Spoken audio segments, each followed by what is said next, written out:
everybody, it's Cindy Cashmere at C2C Gallery, and today we're not at home. We are actually at the studio of Julie Devers, and she's throwing on her potter's wheel. I've wanted to come here for a long time, and today we decided to do that. So Julie has already started throwing a bowl, and you'll see that she has a guide. A million years ago, when I was learning to throw, one of my potters did that, or teachers did the same thing that she did. And I've seen anything from chopsticks with rubber bands to she has a clamp with a wood block, and that's how she makes sure that her bowls are the same height. And the other way that you do that is by weighing out your bowls, and so you start with, say, a 3-pound bowl or a 2-pound bowl, and my guess is that's probably about 2 pounds. So, Julie, do you weigh your clay before you I wedge it? These are 1 3/8. See, she has it down. Yeah. She knows exactly what she does. I have a whole list over on the wall over there of everything weight-wise and dimensions. And these bowls, I call them my everyday bowls, and they usually go with the dinnerware set, and so that's why I want them to be all the same size, because if someone breaks something years down the road and they just need to replace one bowl or one plate, then I know I can duplicate it and it still matches their set. So this is one of those standard pieces. And one of the things that I see with your bowl, what she's doing right now is she's working on the slope of the bowl to make sure that it has a really nice inside slope and curve, so that when you have your spoon inside of it or a fork, you can easily eat the food that you have inside of it. Your bowls almost look like you could not trim them.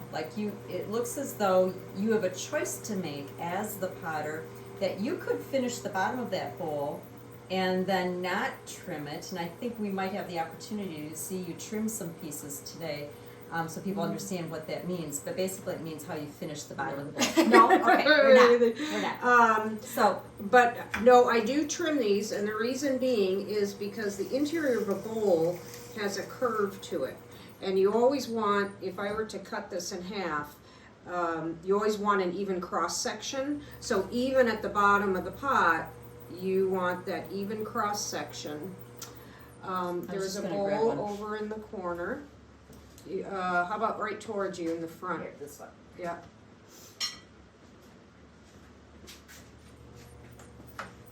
So that's it. You can pull that sticker off too.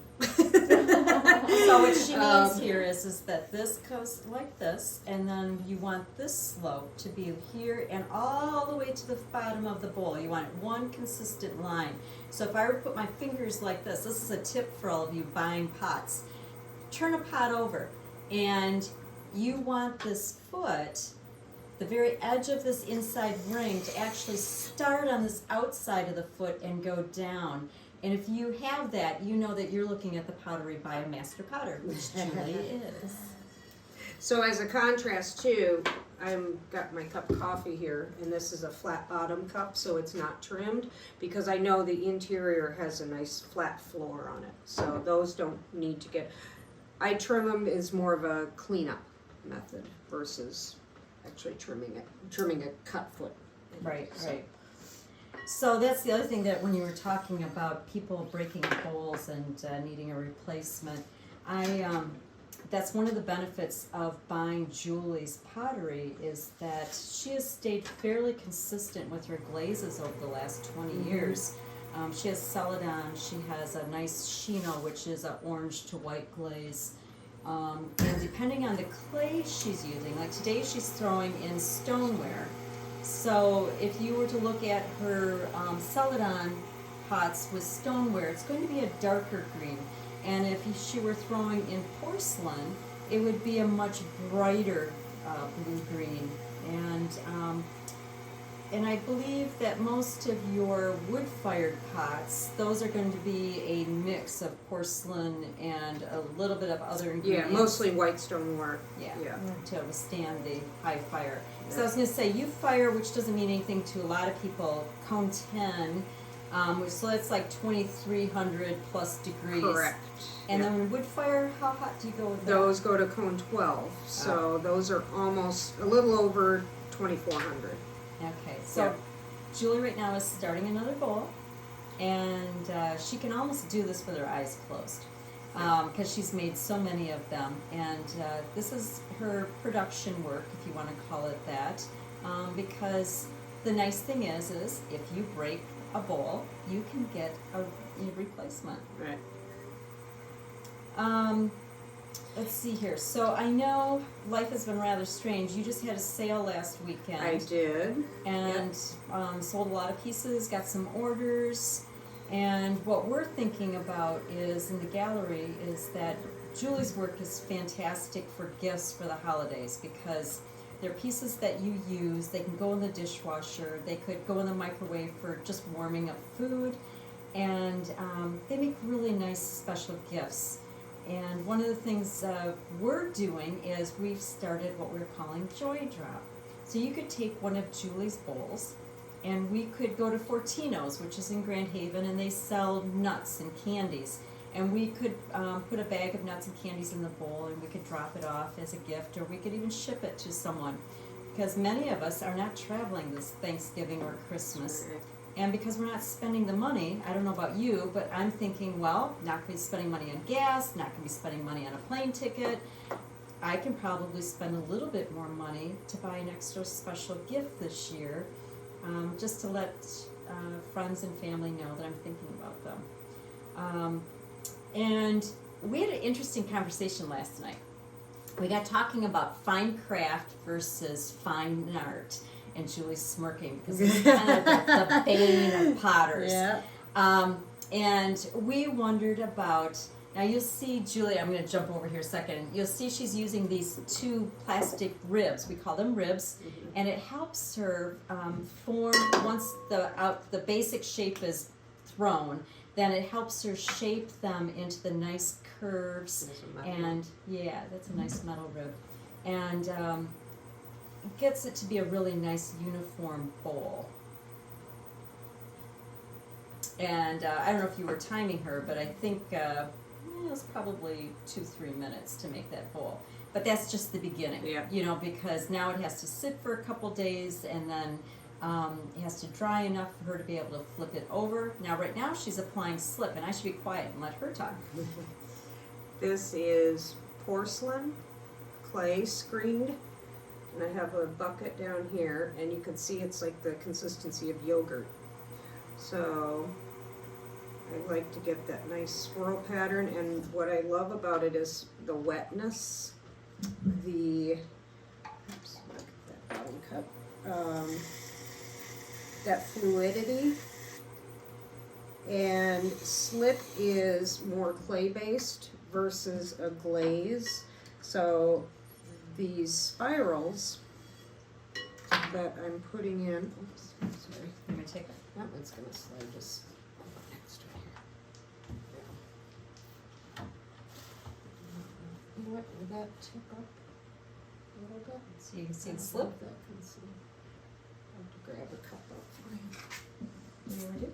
Yeah, I was going to see if I had one of the glazed ones sitting right there. I'll go poke around. I don't see it. This is my method sometimes. Sometimes I can grab them off, but the spatula works with putting it fixed really well. So you can color the slip, but I just prefer the white porcelain slip. So I know, Cindy, some of the pots you have at the gallery are clear glaze, kind of a gray color, and then on the interior it's a brighter white, and you'll see that swirling pattern. So that's where that's coming from. So the gray ends up being the color of the clay, the color of the stoneware clay, and then the white is the porcelain. And just out of, I don't want to say convenience, but this is a really easy time to put the slip on for this size form, because the wheel's going around, you know, everything is right here. Some of my other platters and things, I'll wait mainly because it has to set up a little bit so it doesn't sag and collapse. But then I can start applying that slip in different directions. So if I want to create kind of a shell pattern, there are some platters even hanging on the wall where you see, you know, this one in particular. Yeah, that one's got a little bit more of a swirling motion, but you can get these sort of scallop, almost like a scallop shell, you know, patterns, parallel lines. So mask off areas. Slip is very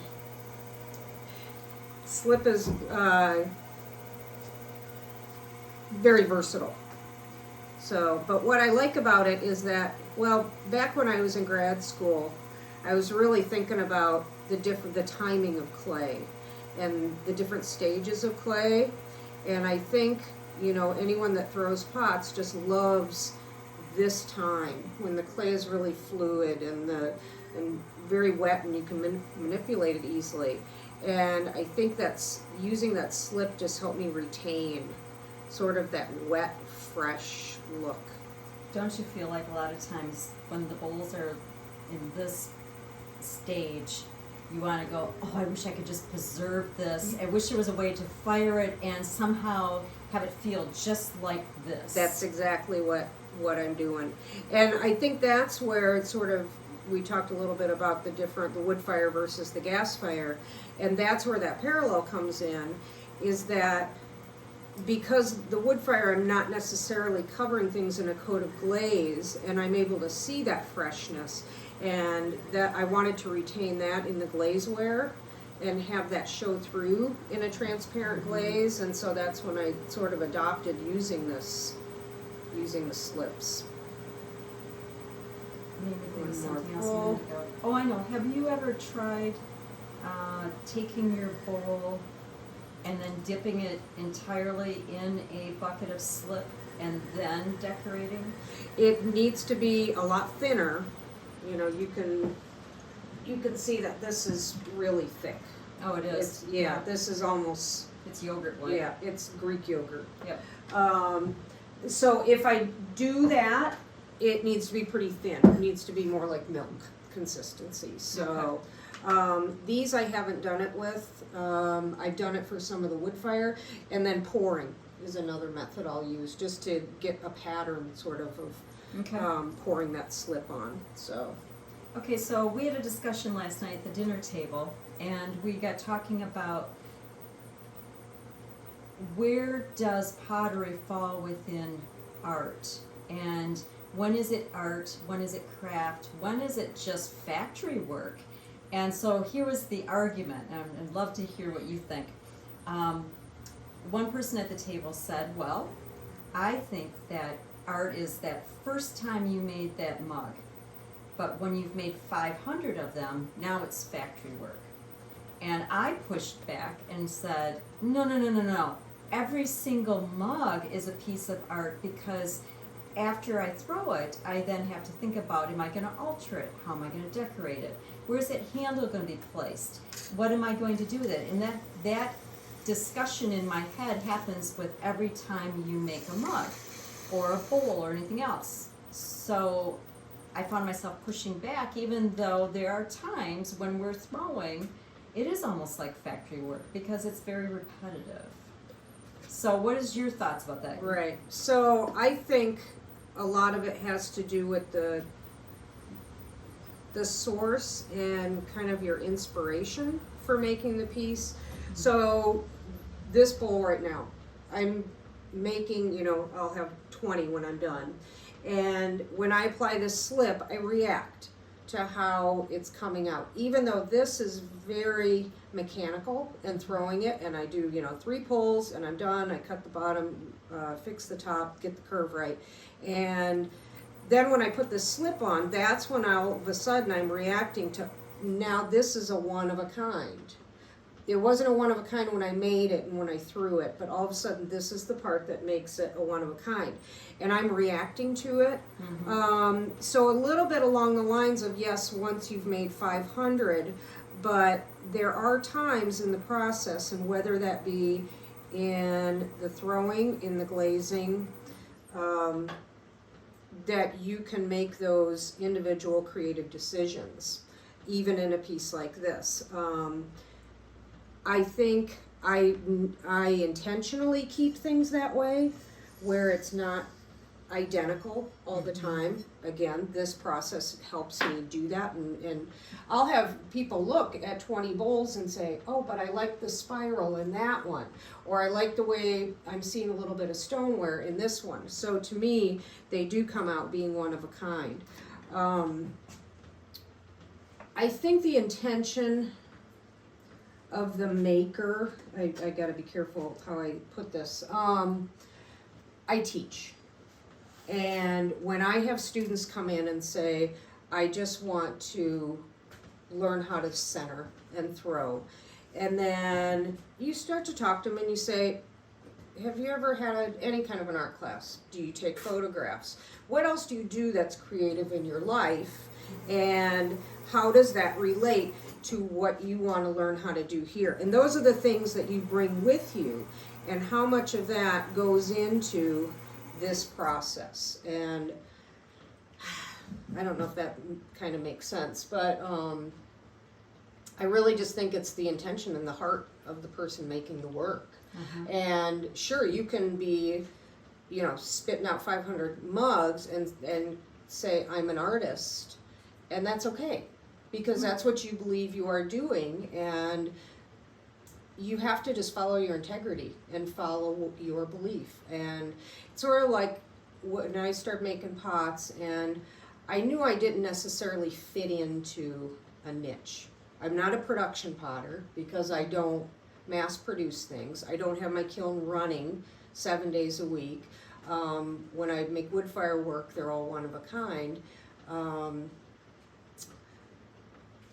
So I guess it's that intention of saying, no, it's that creative element that goes into every piece. So that's where you can, and you live by those convictions. So that's where I was going with, where you say, I'm going to make these pots. If I trust these pots, they'll sell, and people will appreciate them because they know my heart is there. Right. So, and that's the first time I've ever heard you say that you're not a production potter. And when I think about it, because obviously I've known your work for quite a while, I guess I do agree with that, even though you have a lot of the skill sets that are similar to a production potter, in that you have yourself set up to do the same size of a bowl each time. Right. But then your marks and your decorations are unique, and you're looking at each one and making choices for each one. Right. And I completely understand that this is an everyday piece, and a wood-fired tea bowl may not be an everyday piece. Right. And that's where I see that distinction also. So Uh-huh. I think I just had a thought. A friend back in Montana, and I remember talking about someone else, and I used the word just a potter. It was just how I remember this. And he scolded me. He's like, why are you saying just a potter? Why not give that some validity and have pride in that? So, bigger work. Well, and that's interesting because I have a group of women friends that we all consider ourselves to be potters, but we all make very, very different work. And one gal, you could say that, and she would be kicking me if she heard me, and she'll watch this and she'll see it, that she is a potter. She makes functional work. And I would never say that she is just a potter, but here I catch myself doing it. Right. We have another friend who makes definitely one-of-a-kind pieces that are more sculptural, even though they are functional. And it's just interesting how we all, if you take the time and put the work in, you find your own path in what type of potter, ceramic artist you want to be. Right. So what are you making here? More bowls. I do have some casseroles to make too, so I'll throw a couple of these bigger bowls. And again, they start out 4 pounds, and you're going to notice just if I throw 2 or 3 of these that they're not going to be the same diameter or the same height necessarily. But when you throw these larger bowls, do you have an idea, like, is this going to be a bowl that will be maybe a more open bowl for a salad versus a taller, more upright bowl that could be used for, I don't know. I did just, these are the ones that you'll see, they have a little flange on the upper rim that sort of frames the piece in. And I just did a batch that came out of the bisque kiln, and they were a little bit taller and narrower base. And so now I'm just gonna make these a little bit wider and lower, just to complement Okay. the, complement my stock, I guess you'd say. So, And are you gonna make it so that they probably could sit inside of one another? yeah, well, these won't. I'd have to scale down. Okay. So if I went with 2 pounds, Yep. or even sometimes I'll pair these bowls Yeah. with definitely. one of these on the inside. Uh-huh. So yeah, I just finished some nice nesting batter bowls. I hadn't made those. I know I pulled those out. So are your nesting batter bowls, you must be doing them without a handle then? Right. Yeah, because Yeah. I was doing those, I had always been taught to have a handle, because it gives you something to hang on to when you Right. pick it up. And then I was in a class, and that instructor didn't put handles on his batter bowls, and they stacked inside of each other, and I was like, oh my gosh. Yeah. See, you can break the rules and not have handles on them. So a little bit of teacher in me, thinking about bowls. And you are always really good at explaining to people, this is what makes a good bowl. So one of the things I pay attention to, and when I teach people how to throw, is starting at the center point. And so you're thinking of that center point, point A, and then you're traveling up to point B, and that is one continuous curve. So whenever I start a pull on the wall, I'm always going back to that center point, and it just keeps that curve nice and continuous. Sometimes you'll see bowls that have this abrupt trouble spot, I always say, right where the floor meets the wall. Yep. So getting that continuous is... And again, that's how you when you're considering by hand made pottery, look at that inside curve, because that really truly shows you how much time someone has put into learning how to make bowls. Right. It's funny, when I first opened the gallery, I had lots of potters come to me and they wanted to put their work in the gallery, and I would look at their pieces, and I obviously because I'm a potter, I would say, well, if you can bring me some work that had, XYZ, then we will consider it. And they would get upset with me because they would go, I'm in galleries all over the state. No one has ever said this to me. And I said, well, probably the gallery owners are painters, or they do frame and matting, and they don't understand. They're just looking at the colors of your glazes and thinking, oh, can I sell this? And I said, but I'm a potter, so I understand the difference. Right. And then they kind of, get grumpy and walk out the door. And some came back, some didn't. And I was having that conversation with a mutual friend of yours and mine, Mary Kingsbury. And she was a teacher, always a teacher. I used to love being in shows next to her because she was always teaching, even at shows. And she would go, well, Cindy, you're doing them a favor by having that conversation. Don't feel badly about it. Right. And so she made me feel a little bit better for trying to teach them. And Always an educator. yes, Right. she always was. Right. Well, and that goes back to that whole idea that if I know that I'm making good pots and I believe in these pots, they will, I shouldn't say they will sell themselves, but I can sell them because I can tell people that, this is what goes into it. This is how you know it's a good bowl, because look Right. at that bottom. Look how much care I put into trimming that bottom, so. Right. And I think too that goes along with commissioned work. I have a girlfriend that will call me all the time and she'll go, I did it again. I let somebody talk me into making some pieces for them that are their idea, their decorating, Isn't their, tough? Yeah. and I've now made 24 for 5 of them, and I don't like any of them. Yeah. Why did I do that?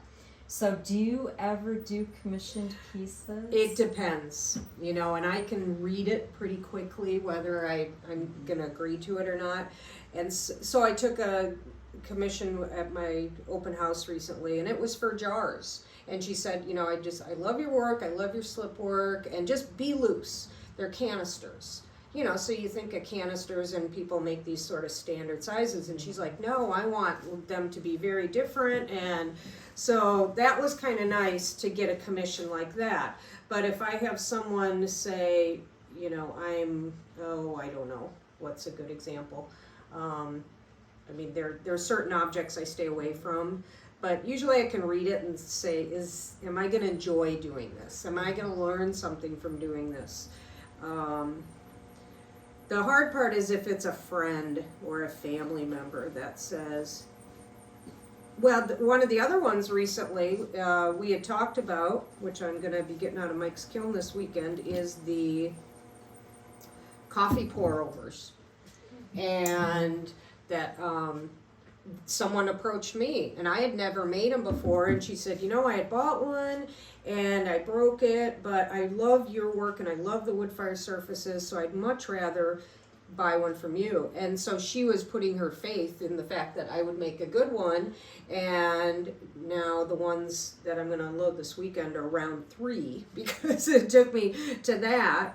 Like you said, your friend who also had to make 20 of them to get 5 or something, right? So so it's the same kind of thing, and I've enjoyed making them because I like coffee, you know, and I can appreciate trying to make a good one. So did you see, I think it was in Ceramics Monthly or in the Pottery Making magazine, they had an instructional article about making pour-overs. Oh, no, I missed that. Well, yeah. and I skimmed it, and I got thinking about it, and then I went, no. But because they were talking about the engineering of it and how the slope had to be a certain angle, how the hole should be a certain diameter.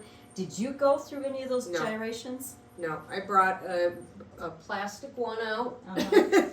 that I had just to kind of get, see the shape, Right.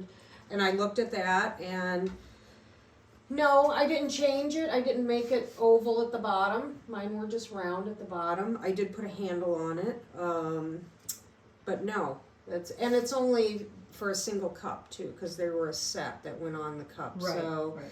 no, I didn't go into, and I tried them. And I tested them, and it was like, yeah, that's working fine. So Well, that's good. I'm gonna take a chance here on this slip. Usually I let these set up a little bit because the slip, because it's more liquid and more water content, this, if I'm not careful, it could collapse the whole bowl because it's Right. absorbing too much. But for the sake of demonstration, so you can see this has a little bit of a lip on the outer edge, and that's something I think about with. She's getting this really, really nice, like, spiral line curve on the inside that's fun. This is where she gets to play a little bit. Yeah, this one's pretty simple, but And so she threw this bigger bowl on what we call a bat so that she won't distort it when she's taking it off the wheel. And that helps us, because if she were to try to pick it up like she did the little guys, it would end up being wonky and it would become a second. Let's see here. So you grabbed some bowls. yeah, I grabbed some bowls just to show people how. All right, so her curve is very nice. You can run your finger up and down it, and it's a nice smooth, nice slope. And then this mimics that also. And then if you were, like I said before, if you were to start from the top or the bottom of the bowl and go take your finger, and then you should be able to go down to the foot and then come back down again. It should follow the same curve through the whole pot. And that's how you know if it's a good bowl. And obviously we're we're people, we're humans. We don't always get it. Right. But, and the other thing too, what I always like to show people is that pick the bowl up. How does it feel in your hands? Does it feel balanced? Does it feel bottom heavy? That's another sign of whether or not you've got a master potter. If you take your fingers and run down the pot, it should be the same thickness all the way up and down. Did they take enough time when they were trimming to make sure that it's the same thickness, top to bottom? I think that thought about being a production potter too is, how much do you like process? You know, and can you really sit here and make 100 pieces, one right after another, and they're all identical? Or do you get bored with it? Yeah. So, and very rarely do I make more than 3 dozen of anything at a time. Like mugs or cups, that's kind of my limit, is 3 dozen. And then I usually work in dozens, like these bowls I have, I think 8 ready to go of this size, half dozen at a time. But then as part of the process, you know, you're always thinking about your schedule. Right. And your cycle more than anything. And part of this cycle is that, okay, if I have these all sitting out and I have bigger bowls and then I'm going to throw some casseroles, they're all going to need different attention at different times. So in addition to trimming them, the casseroles have to have the knobs put on and the lids and for the lids. And so when I come out here, things will be staged, Right. you know, so I can address them. Or when I get done teaching tonight, I'll probably pop out here for, 2 hours or so tonight, and it'll be just enough to work on, maybe to trim these 8 bowls in that 2-hour time slot. And if I had 100 of them, it wouldn't fit into that time schedule. Right. So, and I guess that's the beauty of having my home studio too, because I know I can run in and throw the clothes in the dryer in a little bit, and you're always bouncing back and forth. But the other thing about the cycle is, with my wood fire work and my gas fired work, I go through these cycles of, right now I'm in gas fired production mode because we only do the wood firing twice a year. So that's where my focus is at that time. So if someone called me in the middle of a wood fire cycle and said, I need a couple dinner plates, I might have to say, well, it might be 2 months before you get them, because I am totally focused on this. My white stoneware is all I'm throwing right now. So Yep. that's always a little bit of a challenge. Again, if I was a so-called production potter, where I had, everything just sitting at my disposal and ready to fire off a kiln at any given time. Well, then you would probably only have one clay body, and you would probably Right. only have, a certain set of things that you make on a regular basis. Right. So. And you can see when you're, out in my showroom, the variety that. Yeah, you do a lot of different shapes and forms, and they definitely are one of a kind.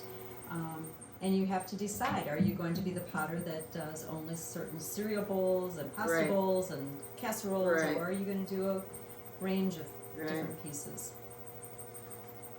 So right now she's defining and creating the shape of the bowl. She's using the 2 ribs again. And the other thing I was going to comment was that you throw fairly dry. Which, and a lot of, and maybe it's just younger potters that when they're throwing, they make just this huge mess. Yeah, this is all about, when you were talking about different ideas of a bowl, volume is one of them. So if you just watch this sort of fill out, that's where you're adding the volume in versus a real straight bowl. So my girlfriend, who I was talking about earlier, that's a teacher and a more of a functional potter, she teaches out in Seattle, and they've created a setup with cameras, lights, the whole shebang, and she's now doing online classes. And people, many of her students have home studios, even though they're hobby potters. And so they're picking up clay from the center, and they're doing a class with her online, and then the studio or the center is firing the pieces when they're done. So they only have their wheels, they don't have their own kilns. Right. So you're teaching at, you said Grand Valley, or No. excuse me, Kalamazoo Valley Community Center, Community College. Through KIA. Yeah, just because they're going to be moving their studios, and so they're going to just hold the classes at KIA. So I'll teach there. I've been teaching at KIA for 20 years now. And weren't you also at Kalamazoo College? I was at Kilns. That was an interim, just a fill-in. Oh. So they are not 100% in person right now. So honestly, I'm not sure how they're running their classes. So you haven't had a phone call saying, "Hey, would you do No. remote classes?" No, and I can't. I'm under contract with KIA. I can't do that right now. I can't do remote. But that's okay. Because and then I will be doing one through KIA in the winter for my Onagama class, because I need the bodies. I need the people to fire the kiln, and I usually have about 14 people, but we can't have that many in classes, so I thought, well, maybe I'll do one by Zoom and, be in my studio here and talk about wood fire effects, talk about the glazes we'll use, maybe even go out to the kiln and have a class out there so they can see the kiln firsthand. But they'll be working in their studio and then bring the pots to the wood firing. So we'll see how that goes. We've always, as teachers, we've always felt a little bit threatened by YouTube anyways. And I get really discouraged when I have a student say, and you're sitting down ready to do a demo, and they say, I just watched that video on YouTube. And then you think, oh, well, what am I doing here then? And you start questioning, am I needed? So, which I think anytime you're teaching a hands-on process like this, it is necessary to be in person. So that's kind of fun. Well, in many ways, I feel like I'm almost getting a lesson here just because I get to watch you throw. Here, I can move those things. Okay. There's a casserole there. And I just thought I'd bring out this cute little baby. Yep. So just because you were talking about casseroles, so I thought, well, at least this shows how one type of a lid fits within, and then that's this the one is I'll be making. So this is one that sits outside. So these always make me think of Asian like pagodas and things. And so it has this nice little reset. It has a steam hole. Basically, it's so that this knob doesn't blow off. Right. But look how nice this is. I just love these pieces. I have one of these and I love it. So those are often, I'm just trying to think what I had here. Those are the shape I usually do for wood firing. Because of the overhang lid, I don't get the ash in there, and it won't fuse together. Right. So this is raw clay. Yeah. That's raw clay, so that therefore they don't stick together in the firing. Yeah. And also based on size, if I was doing a larger, I call them a generous 1 quart. The 2 quart or above, like a soup tureen, I don't do, if you hold that lid up again, I don't do that style lid because there's all this extra clay. This is called the flange, and the flange is what locks the lid on. And if you have something that's, very wide diameter, and you put that type of lid on it, that lid's gonna be a lot heavier. And that's not very user friendly. That's true. And that is another thing that you have to think about as a potter. There's all these things that you think about when you're making functional work. Right. And it helps that many potters are cooks. And so they actually are using the pieces and they realize how they've come together and how they fit and, what they liked or didn't like. And Does this lip help Yeah. with serving food? Does it help contain the food? Do we want it to be open so that things cool off? Do we want it to be closed in so that the heat will stay within the piece and and the food will stay warm a little bit longer? All the different things. And the other thing you may or may not realize about potters is potters become jacks of all trades. They, like this wheel that she's throwing on, it's not going to run forever. It's going to break down. So you have to figure out how to fix it. Right. And we become chemists because we make our glazes from dry chemicals. Mm-hmm. We have to know how to fire a kiln, so we become kind of firebugs in a lot of ways. We're no longer afraid of a live flame. We learn how to read by sight and sound, how the kiln looks and sounds, and then we make adjustments. Right. Our electric kilns, a lot of us use electric kilns to do bisque firings, which is the first firing. And then if you have a gas kiln, you fire in the gas kiln for glazing. Julie here, she uses her gas kiln for both bisque and for glaze firing. But if you had your electric kilns going, what happens is, just like in your oven, we have these metal wire elements that they go like this and they go all the way around the kiln. Well, they wear out over time and you have to replace them. Right. And so you have to become no longer afraid of electricity. And after I rewired my first kiln, I was like, all right, I can now wire anything in my house. I can do it.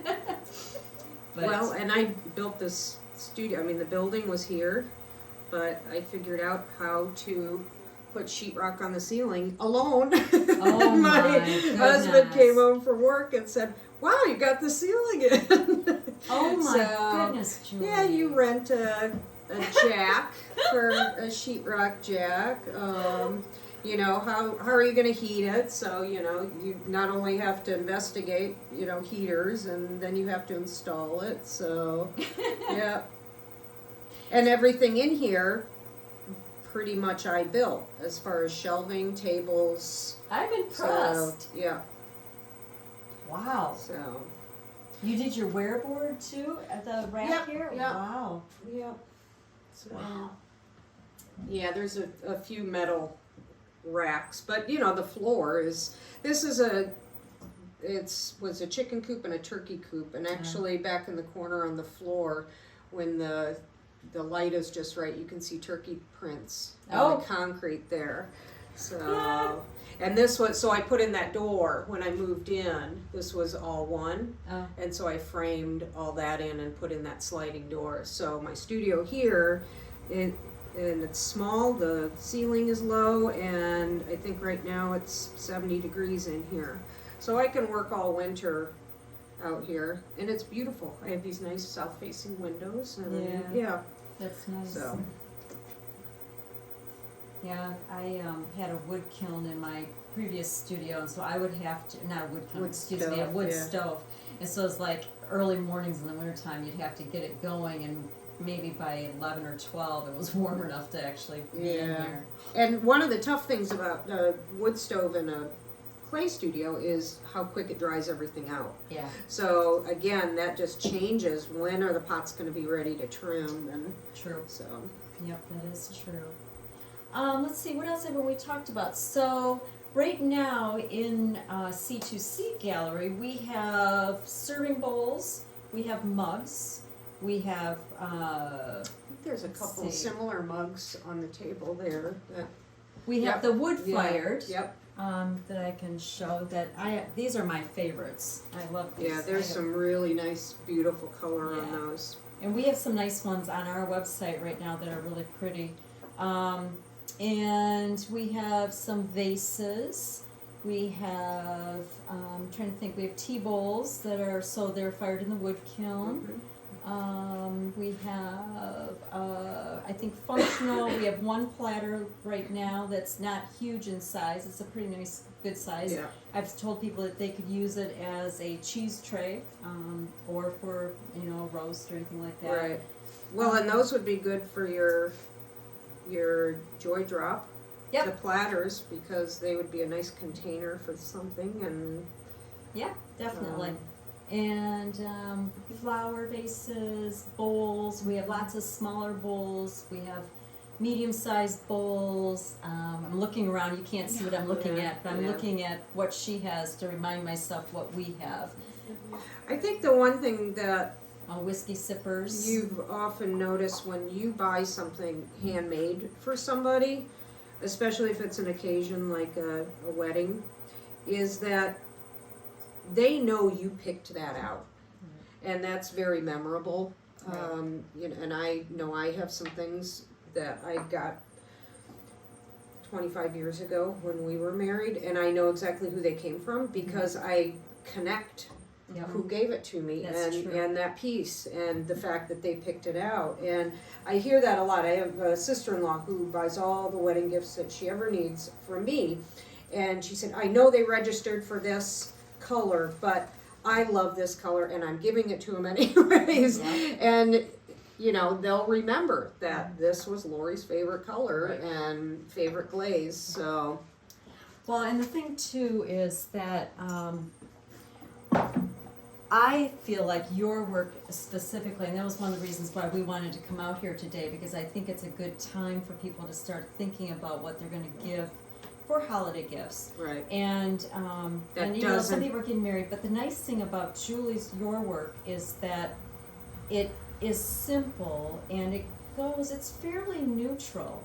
It will go with almost any other color and decor.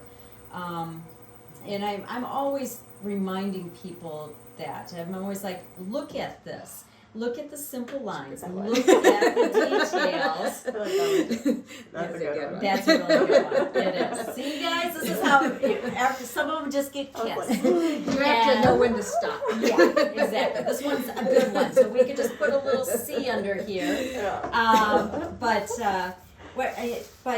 I remind people that don't gloss over these pieces, because when you put oranges in them, when you put some apples in them, when you put grapes in them, when you put a salad inside of them, all of a sudden now you have this fabulously handmade bowl with food that you've created, and it makes your dinner table just look so much better. Right. It's warmer. It's just when people come to our house, they're like, you eat like this every day? I'm like, yeah. And I forget that so many people, especially in America, eat off of mass-produced dinnerware and dishes and things.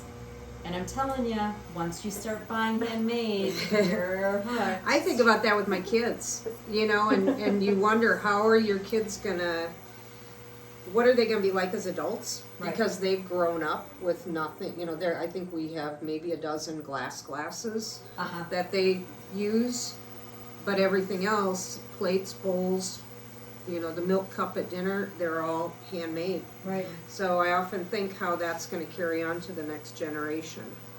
And maybe it's a gift, you know, to them to have that appreciation for it. So. Yeah, you know, it's funny, my kids are older than yours, and it's a mixed bag, and they all grew up the same way. So, you know, their personalities are their personalities, and you know, one of my kids who you would think would not even get it, but they call me all the time and say, what do you have, Mom, to give as a housewarming gift? What do you have, Mom, to give as, you know, and they're always using handmade for gifts. Right. And, but it's an appreciation for quality Yep. too, and you know that may trickle down into Hope so. having fewer things but having higher quality things. Yeah. So Yeah, that is true. You know, and the other thing too is people used to come in when we were brick and mortar. They'd come in and they'd say, "Oh well, I can't use this. I'm just going to put it on the shelf and look at it, or where can we display this?" I'm like, "No. These are made to be used." right. And they're like, "Oh, I couldn't possibly." I'm like, "No, that's why we make them. We want you to use them, a part of your everyday life." Right. And you know, they're meant to be. I mean, even though I cringe at the idea that some of my pieces might get chipped or broken, but they were meant to be used. Right. And so you should. Right.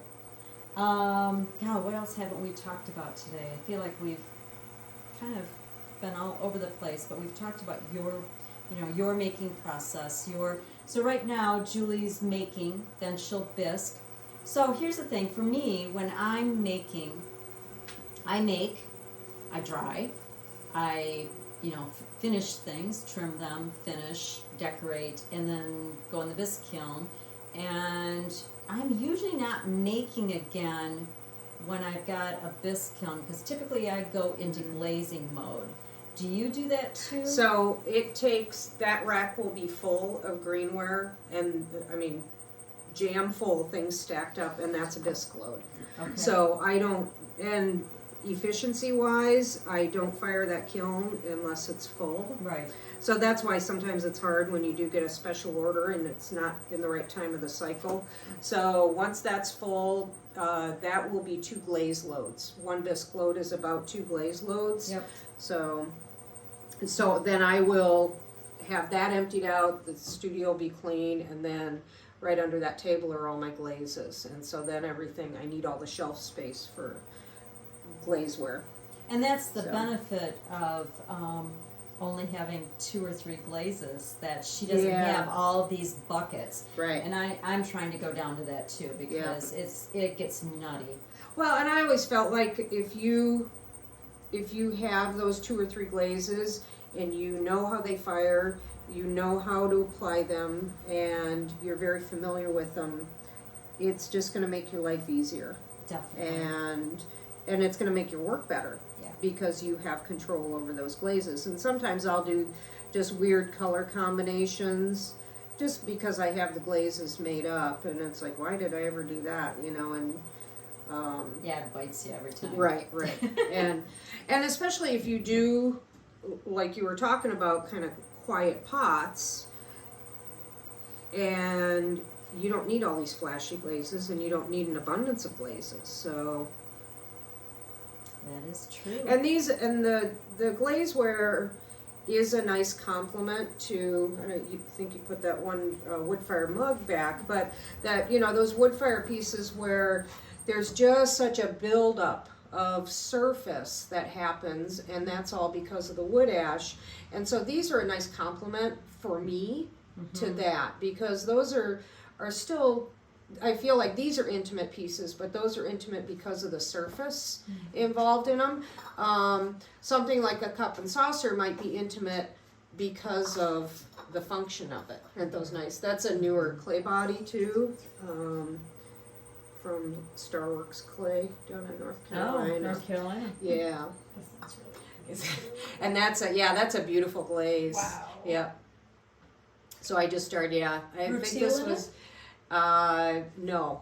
Oh. Well, titanium. Titanium Oh, is the, yeah. yep, That turns the is blue. similar to Yeah. Yeah. rutile. Oh, this is Yep. pretty. Yep. Yeah, this is beautiful. I think you could probably take a few of those back to the gallery I think today. we just might. That's Might why have to all have one those of were them in my sitting cupboard there. too. Yeah, these are nice. Yeah, those I'm a little concerned about. Not on the shelf. That was another wood fire clay from, or I shouldn't say wood fire, just a clay from North Carolina, and they don't sound real good. They just sound yeah. It's like I lost 50% of my pots in that clay body out of the last firing, and I think they were just over reduced. And it's rated to temperature wise, but I don't know what we did, so I'm a little cautious about them going out into the, getting shipped off. And Yeah, and I just if I sell them to my brother, then at least I know he'll tell me that they break. That's true. Yeah. So Yeah, this because one might not hold that's up. one of our concerns, that we want a quality piece that's gonna survive and not crack in a year. So, all right. So, and on that note, maybe we should wrap up. But one thing I was thinking about, we had a customer came in, and a lot of times we would have people come in from different parts of the world, down in the islands, things like that. And there's always a fine line. The customer's always right, and they get talking about pottery, and Sarah used to always go, "What do I do?" And I'm like, "You're the expert. You know more than they do most of the time." And every once in a while, someone would come in who is truly a good master potter, and they did enjoy coming in the gallery.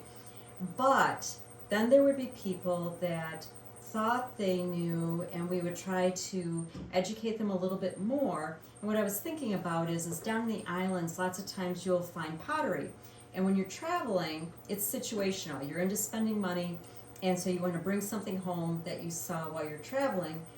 I have pretty much always told people, and you can tell me if I'm wrong, that if you're in the southern hemisphere, if you're in South America, if you were in Africa, if you were even in some of the more remote Caribbean islands, you might want to be careful with pottery that they're saying is functional, because their glazes might have lead in them. Their glazes, they might not be fired to maturity, so they might be porous, and they might not be as safe as most potters in the United States are very aware of chemistry and the chemicals they can and can't use for functional pottery. Right. And would you agree with that? Well, and that starts at, you know, the universities and the colleges and the art centers that are, there's restrictions on what can even be purchased as far as chemicals. You know, you're not going to find red lead if you really wanted it. You just can't find it. So there are things that, but it's not just the obvious. You always get that question, is there lead in this? Well, that's not an obvious one anymore. We worry more about barium and manganese and you know, things like that you might not have ever heard of. I think a little bit of that is, yes, you're buying from kind of a tourist industry, and once that leaves their home country, they're never going to see you again, and so where's their investment? You're going to get the money, they're going to get the money from you as a tourist, and you're going to take it home, and you're not going to think twice about it. I do caution against what you buy and where it comes from. If I can't use this in my kitchen, I'm not going to make it.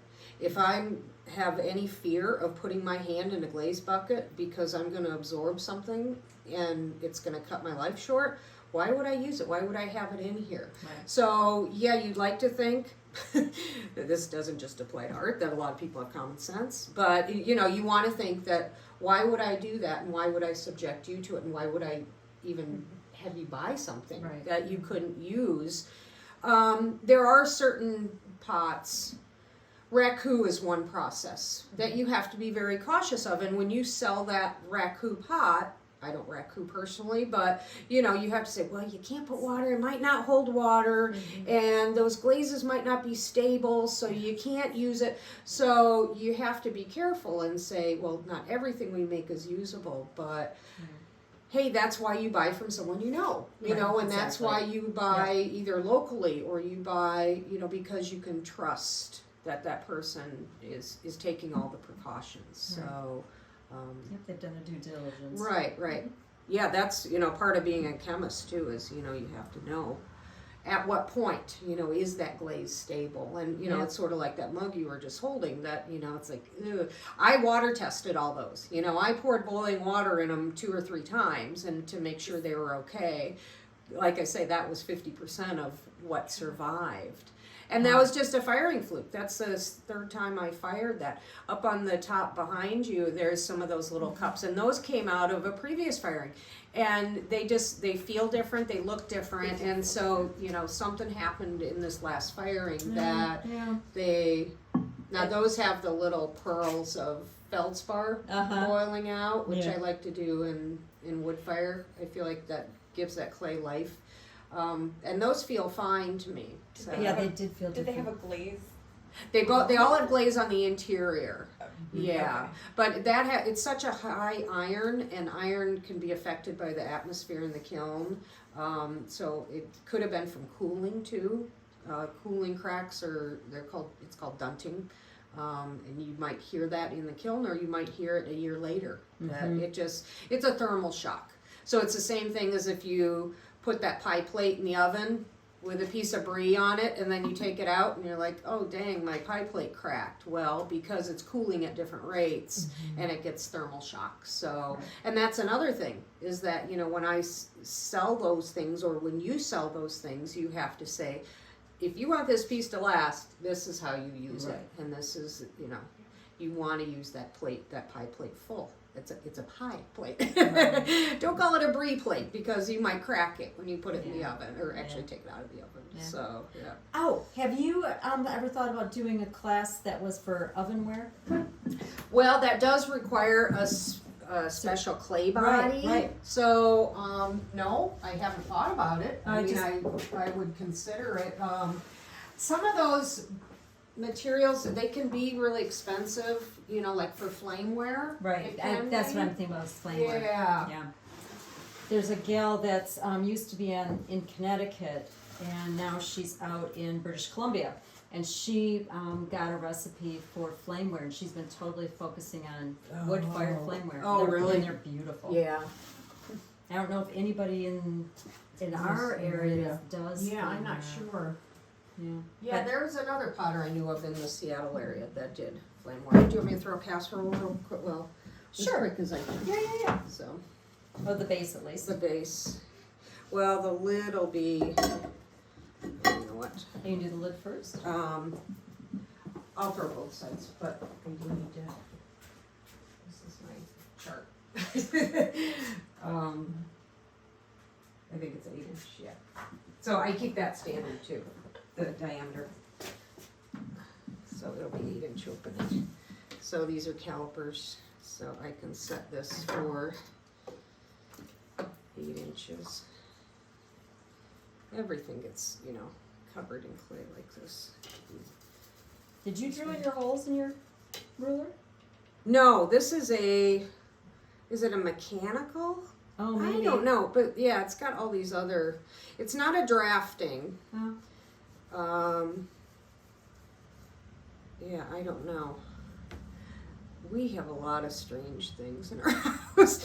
My father-in-law spent his whole life in purchasing, and so he had all these things he would get from, and we're talking, you know, being a purchasing agent in the 50s and the 60s, and you would get all these promotional things, whether it be rulers or clipboards or so.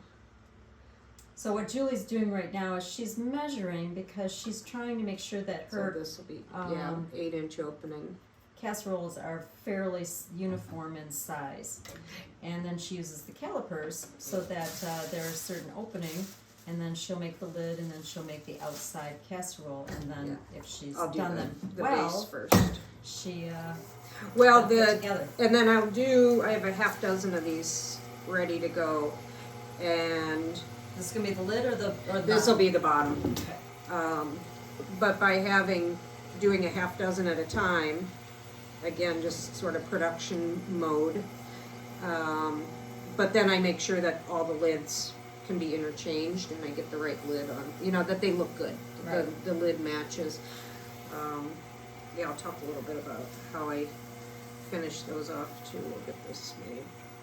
So this size too, it'll be just a little bit bigger than the wood-fired one, the glazed ones are.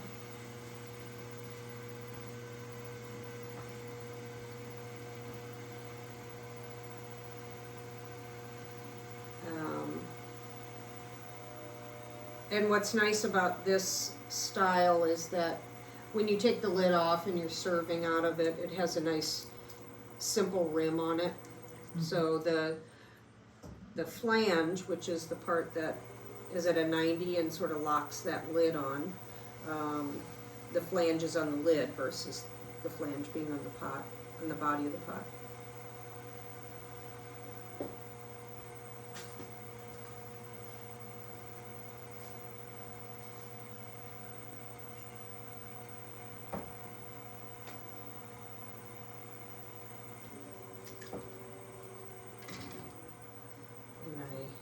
Continually measure so I don't pass it up. And these have a curved interior similar to a bowl, like again, it's a little more user-friendly then.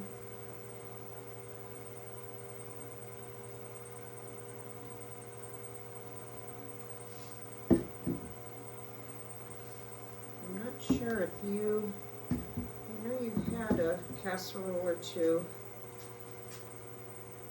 at C2C. That's why I'm making them, because I am all out. Yeah, I was trying to think. I don't believe we have any casseroles at the moment. They're just so versatile. What I love about them is I love that I can bake in this, and then usually you're baking with the lid off, and I can put it on the table, and then because it has a lid, the lid goes on it and goes in the refrigerator, right. and you know, and it just is so nice. And then when you reheat it, it's just And I will even use it just for salads, you know, just to pop a salad in the fridge, and then it's ready. And again, that I don't use a lot of plastic. I try to minimize how many plastic storage things I have, so I would much rather throw a salad in this and tell the family, hey, your salad's in the fridge for dinner. Right. And versus something Rubbermaid or so I went through a run of it's a very British thing to make individual little soup dishes with lids, or we called them casseroles. And so like where I learned to throw is out in Vermont, and we had a lot of British potters, so you had that influence from Leach and from Cardew, that their shapes were from Great Britain. Yeah. And they would do these little, it was about this big, and we would have lids on them, and so, but we would have a flange in the base that the lid would sit, kind of like the creamer would sit inside of it. Right. And I have, I don't know, maybe 4 or 5 of them still in my cupboard that we use for containers from, you know, dinner that we put in dinner instead of plastic. And every once in a while I sit there and think, oh, I need to start making those again. But the reality is, for that size, you still have the same steps that you need to go through. It is, And you can't ask more than like $45, $50 for one of these smaller pieces. But it's all the same steps for a larger one that's a 1 quart or 2 quart. And then you could get, what, $85 dollars or $95 for even a larger one. And, the monetary... It doesn't translate. Yeah, it just doesn't.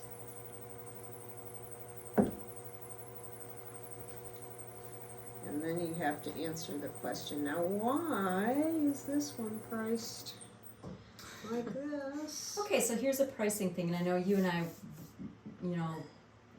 always debate prices. And we go to shows and we check out other people's work, and so there's a range. And with painters, a lot of painters, they charge by the square inch, and the more well-known they become, they get to raise their prices. Yeah. And so, when we first started, we had some artists that were at like $1.50 a square inch, and then we had some artists that were at $2.50, and we had another that was at $4. And I don't think potters get to do that. I mean, I know that, sure, if we go to Mackenzie, or if we go to, some of these big names that they've now passed too, they're not alive, they get more money for their pots that are still out in the world. But I don't think we get to do that, do we?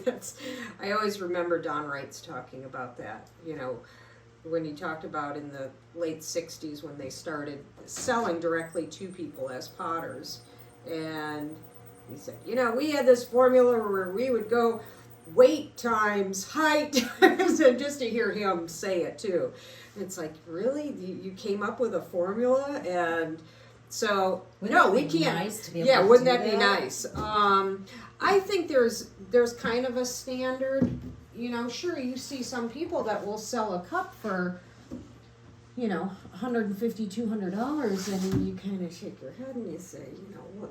And then you see people selling a cup for $10, and you say, what are you doing to us? Right. You know, you're dumbing it down kind of by lowering that price so much. So, okay, now we'll do I mean, we have master potters. You know, I consider you to be a master potter, and then there are other master potters who have been around and really worked the circuit, and they're well known throughout the country, North America.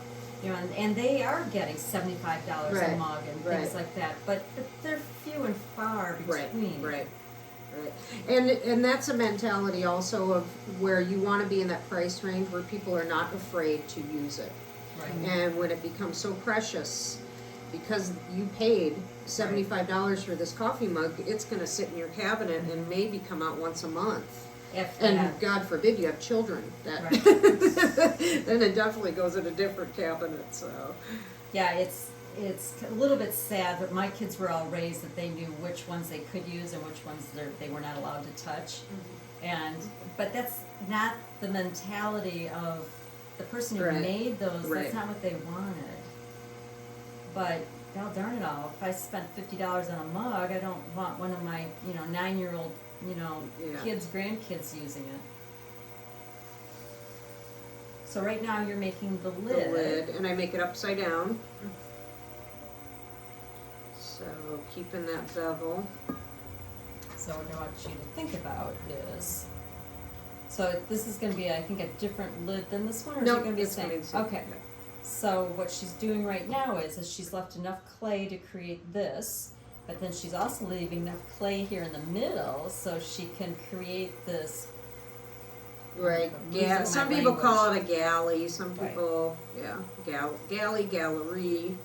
I think one of the most important things when making lids is this curve, and that you don't want it so flat. I mean, that when that's turned over, it still has a nice curve to it.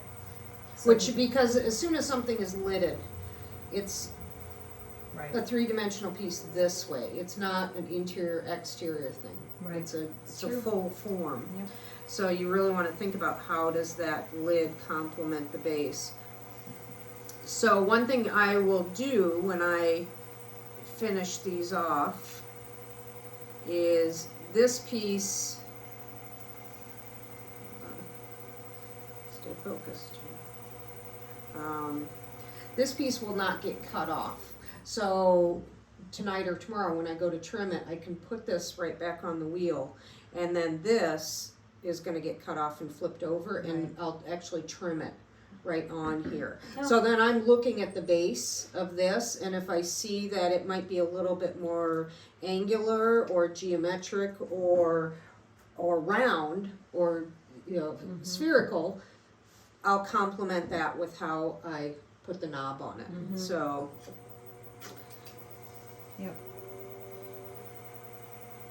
I'm impressed that you are going to teach this afternoon or this early evening, and you might come back in here after teaching. I'm a late night. I do like that late night time. Wow. Because it's quiet, and like I was out here last night for 2 hours. So. That's trusting that your kids are getting their homework done. No, it's after it's after 10 o'clock. Yeah, it's like 10 to midnight. So you must not need much sleep. And then I'm up at 6. So. No, I could always use more sleep, right? It'd be healthier. But. So the caliper that you saw, that was the red mechanism, that's measuring the outside edge and then the inside. So I gotta really widen this out. So I blew right through that of making that part of it. So now I can stretch this out a little bit more. It's almost like I'm grabbing that clay and bringing it out. And also I know this is 2 3/4 pound clay, so I know that I have enough clay here. That takes a lot of practice, you guys. Believe me, she didn't just do this yesterday, but she's done a lot of them. So part of that measuring thing too is the economy of your clay. I don't want to have more clay than I really need. I want to have enough that I get a generous overhang on that lid. I don't want to have so much that it's going to take me forever to trim it, or that there's a lot of clay to trim. can see this.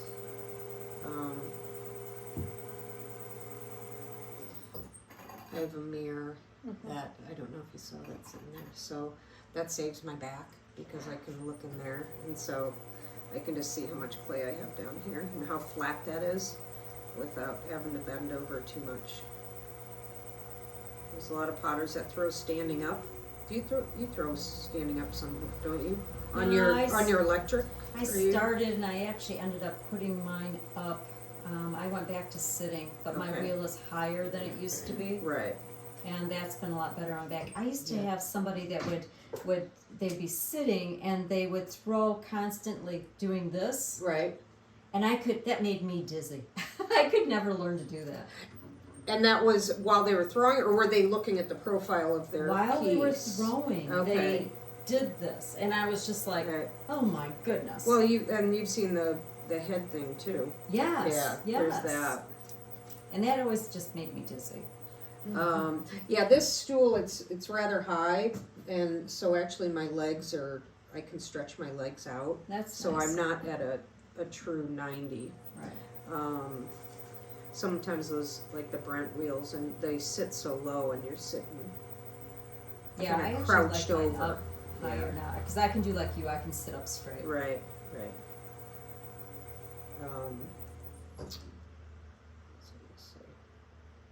So almost there. Yeah, this caliper, so it has the double end. So this measured the inside, and it's pretty tight. And this is measuring that side, and I have to just fuss with it a little bit more. Oh, so I was going to say the economy of the clay. You know, when you have access to a studio, say an art center or university or whatever, and usually they have techs or work study that takes care of all the clay. Right. And I do that because no one else is going to do it for me.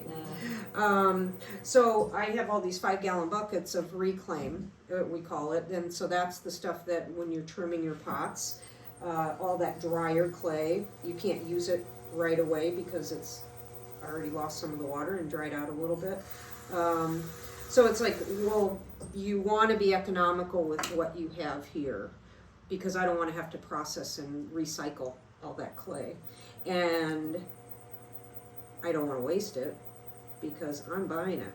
It's not part of my tuition or anything like, you know, a student might have that luxury. Yeah. Oh, and I see you have a pug mill. So do you use So, your pug yeah. mill to reconstitute? Do you remember the old Walker pug mills? Yeah, and they're kind of scary because it's an open auger. That was another one of my, let's see, I got that and that table behind you for like $300. Nice. So, really nice. So it will reclaim. It doesn't mix. It's not a true mixer. Yeah. And that thing is like from the mid-60s, I want to say. And so, yes, I can reclaim and then just add dry to it, dry or wet, depending on. Right. Yeah.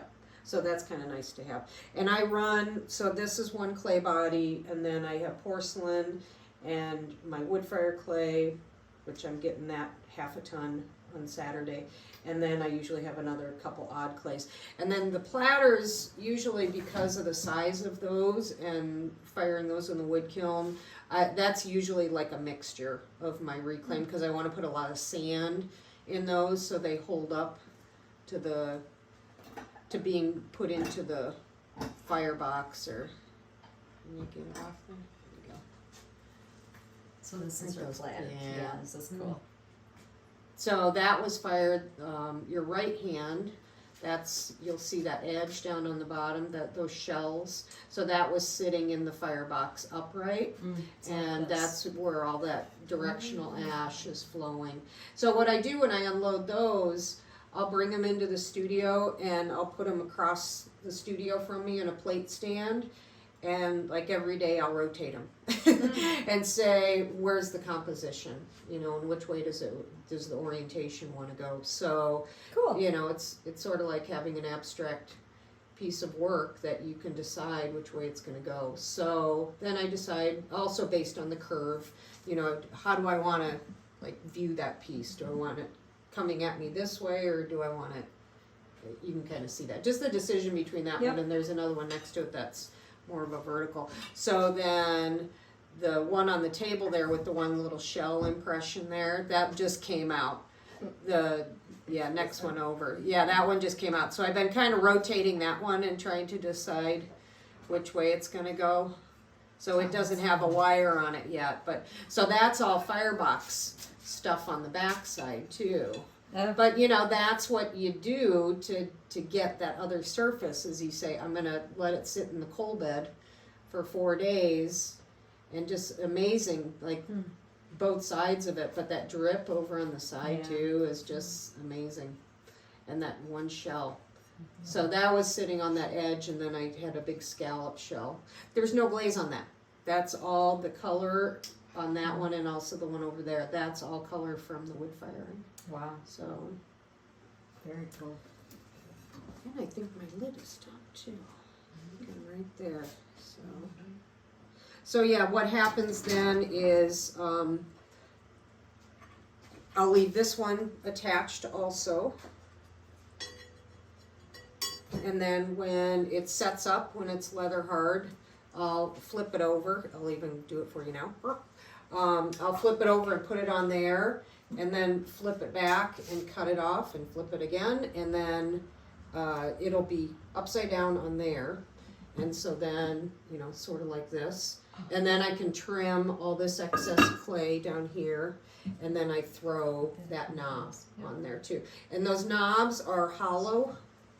Yes. And you can see there's a little hole in there. And the reason I make them hollow is because I don't want that to just be this big block of heavy clay, because not only can that break away, but it can be too much weight on this, and it can warp that. Also, I like how ergonomic it is, that, you know, even if you have a pot holder, that it's a nice big, and I think it adds personality to the pot too, being big, generous, kind of a fullness to it. So isn't that a gorgeous? I just found this, guys. This is a great piece. I've been snooping. There's a whole stack of them there This that is came so out of the last fire. cool. Isn't that amazing? Mhm. Yeah. This yeah, is those a are really beautiful nice. piece. The handles are great. Yeah, nice, consistent, but you know, kind of asymmetrical glaze on the interior. Look at that. These are awesome. Yeah. I love that shape. Yeah. I like the handles. Yeah, I did. So that's again like the second round. I did some in the firing actually a year ago, because we only fired once this year. And then that whole stack underneath is, there's some real beauties there. Oh my goodness. I know. Wow. Okay, so I gotta show this one. Well, that next one down is really cool too. So look at this. This is so pretty. So you guys, so here's the thing. You're not traveling. You could send a nicer gift. Yeah. Look at the nice handles and things. Oh, Yeah. look I at love the that gold. one too. It's beautiful. How soft that is. Look at So that, and then this small bowl that we were looking at before, they've kind of like fed the idea, especially with those whole handles, they've sort of fed off each other for almost like 2 years now. But that's, so that's an example, we were talking about slip application. So that one has the, This one? yeah, so that, you know, that it's brushed across that Oh, yeah, way. yeah.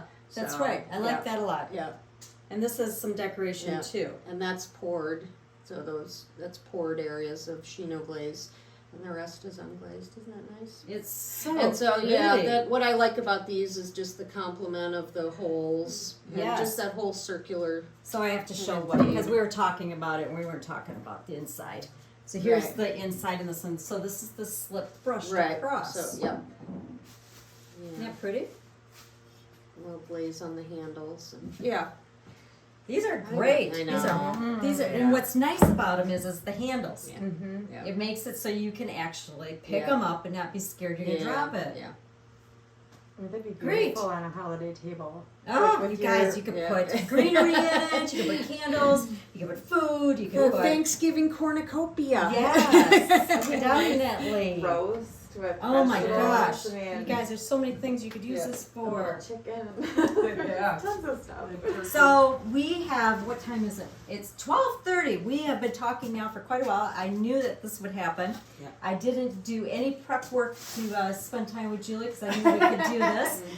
And you got to see Julie's work and actual making. So again, go to c2cgallery.com or give us a call, 616-935-7337, or email. I'm going to give you Sarah's email. It's letter C, number 2, letter C, gallerystaff@gmail.com. And I hope you have a really great day. It stopped raining, so I guess it's time for us to drive home. See you. Thanks, Bye-bye. Amy.